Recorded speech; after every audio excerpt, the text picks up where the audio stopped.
Assalamualaikum warahmatullahi wabarakatuh. Perkenalkan, nama saya Khairunisa Firda Haryanti dari SMP Negeri 4 Waru, Sidoarjo. Di sini saya akan menjalankan aksi nyata saya di pelatihan mandiri platform Merdeka Mengajar pada topik Semangat Guru 2 Kompetensi Non-Teknis Kurikulum Merdeka. Di sini saya akan memberikan tips bagaimana membantu peserta didik untuk melatih berpikir kritis mereka di dalam kelas. Saya akan memberikan 3 tips. Yang pertama yaitu menggunakan metode eksperimen dalam kelas. Yang kedua menggunakan learning community. Yang ketiga menggunakan metode studi kasus. Yang pertama, menggunakan metode eksperimen dalam kelas.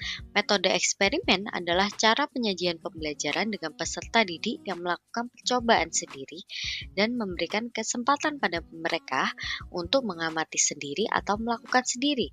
Dengan hal tersebut, kemampuan berpikir kritis peserta didik dapat dikembangkan melalui metode yang melibatkan siswa aktif dalam pembelajaran.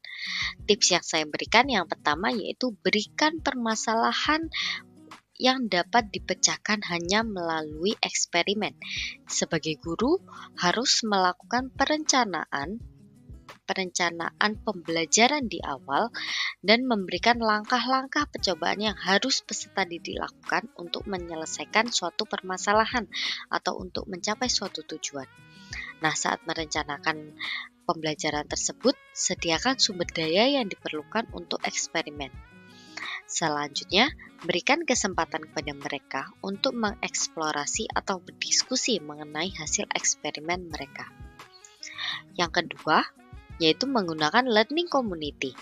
Learning community merupakan sebuah grup untuk saling berdiskusi dan berbagi pengalaman serta ilmu pengetahuan terhadap suatu ketertarikan dalam hal yang sama atau disepakati bersama.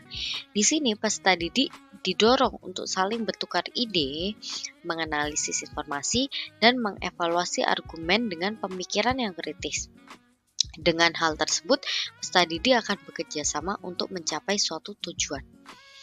Yang terakhir, sebagai guru, kita juga harus menggunakan pertanyaan terbuka. Hal ini bertujuan agar peserta didik dapat mengorganisir informasi-informasi yang diberikan dan menyelaraskan dengan informasi yang telah mereka punya. Kemudian tipsnya yang pertama, berikan kesempatan kepada seluruh peserta didik tanpa memandang profil belajar mereka untuk berpartisipasi. Kemudian ketika mereka sudah menyampaikan idenya, berikan umpan balik positif terhadap ide tersebut. Jangan pernah sebagai guru menghakimi ide yang diberikan. Hal ini dapat menurunkan motivasi peserta didik dalam pembelajaran. Yang terakhir, menggunakan metode studi kasus. Metode ini adalah metode instruksi yang mana peserta didik berpartisipasi dalam diskusi langsung tentang kasus-kasus atau permasalahan.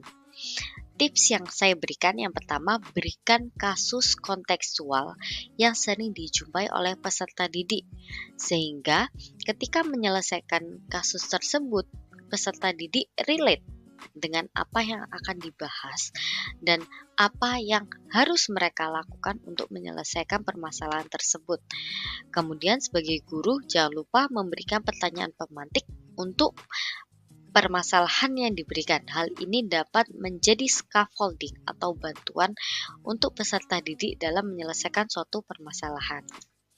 Oleh karena itu, sebagai guru, kita perlu mendidik peserta didik untuk dapat mengeksplorasi sendiri pengetahuan yang dimiliki serta menggunakannya dalam kehidupan sehari-hari.